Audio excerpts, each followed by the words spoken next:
So which is it, right? Is there a loving creator with a plan? And if so, how is it that people are getting hit by drunk drivers and losing limbs? Or do we have free will and make choices and bad things happen? And it's both.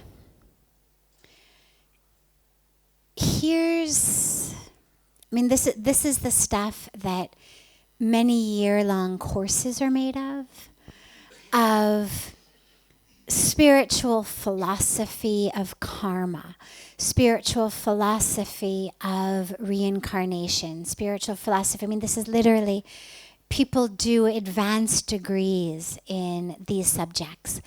But in short, and in an overarching way, and particularly in a way that matters most to us, so not necessarily in the most esoterically philosophical way, but in the way that matters in our life. First, yes, there's absolutely a divine creator. For me personally, that the surety of that comes from 3 places. Number 1, because people I really, really, really trust, whom I have grown to trust very, very deeply over my life, have had very personal experiences of knowing, whether it's past lives, whether it's direct connections of visions in this life of karma.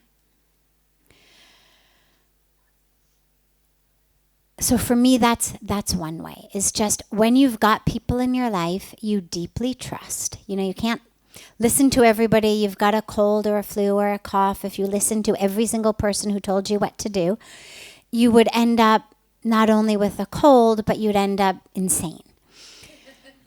Seriously, you couldn't possibly take advice from even 10 people for something as simple as congestion and a cough. Then you think about something as big and important as my life.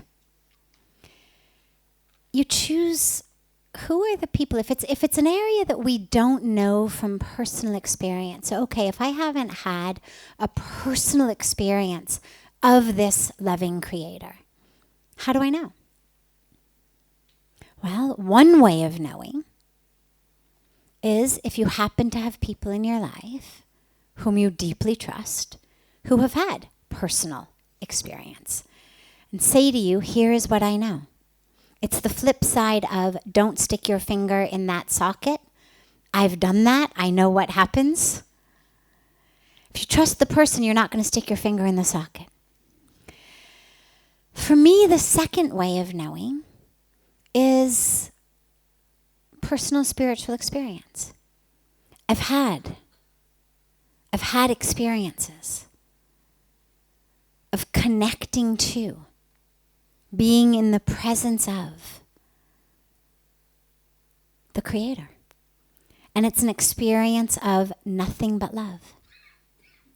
So on a personal experience level, I've had that experience. And the third way that I know is science. Science is usually the greatest argument against a loving creator. But for me, having spent time in physics labs, in biology labs, in chemistry labs, where you know exactly what you're doing. The instructions are given to you exactly. You've got all of your tools in place. You've got all of the different elements that you're adding in, that you're titrating in. You've got your Bunsen burner. You turn it on. And despite knowing everything, despite thousands and thousands of years of probably unofficial study and at least hundreds of years of very official academic scientific study, we know what things are made of. We know how molecules bind together. But despite knowing all of that, we still can't create life in a lab.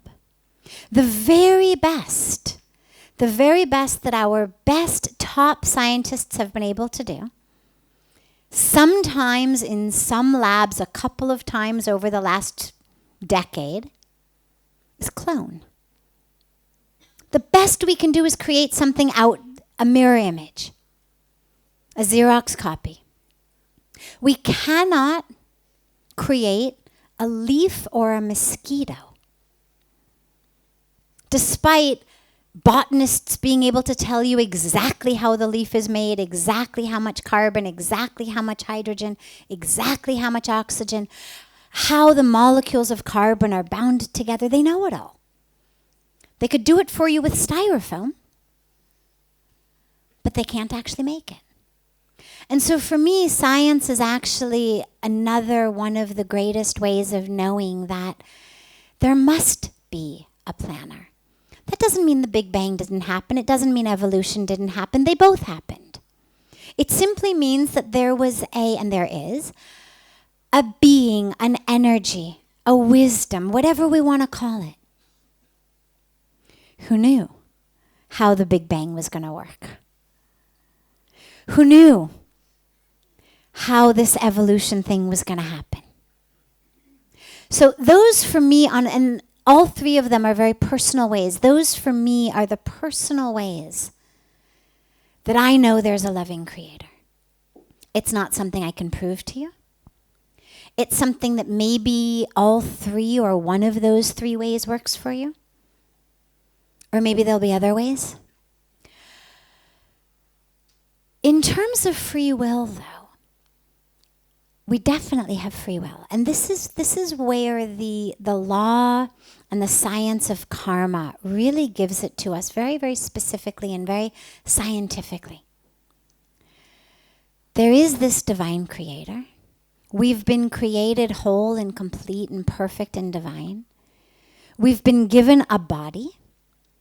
We've been given a circumstance, a situation in which that body takes birth.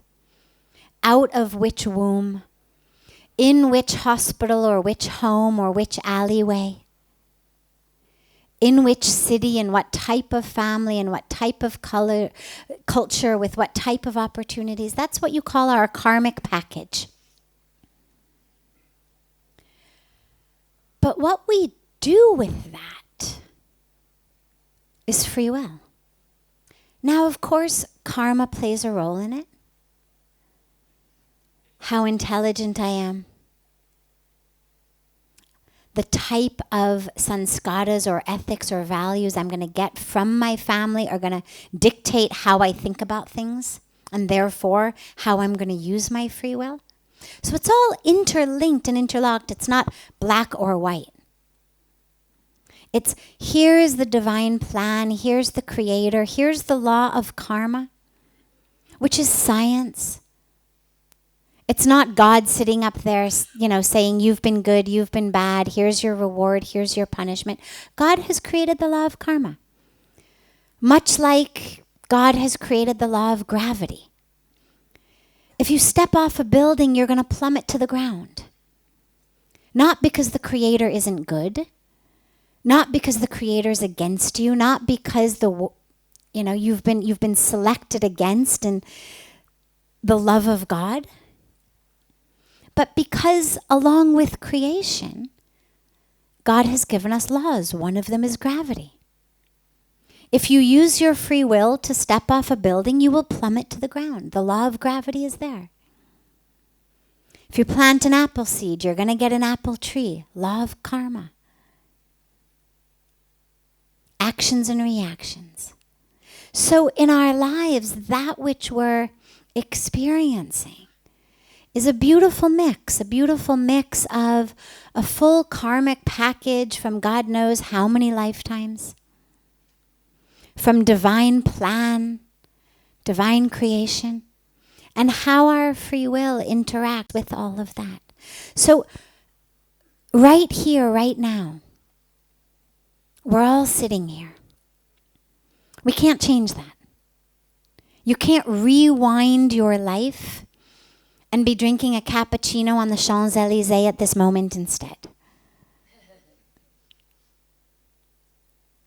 I used to watch a show when I was young called Bewitched, and her daughter would, do this with her nose, and she'd be suddenly drinking a cappuccino on the Champs-Élysées or wherever she'd go. But we don't have that. We're here right now. It's the sum total of the divine creator's plan. You're here for a reason. It's not random. It's also the interaction of your karmic package. Clearly, somewhere along the line, you got an inclination towards spirituality, which is why you're here rather than drinking in a bar somewhere. Lots of people are drinking in lots of bars across the world right now. You're not. You're here. Somewhere along the line, you got that spiritual inclination. But you also did actions.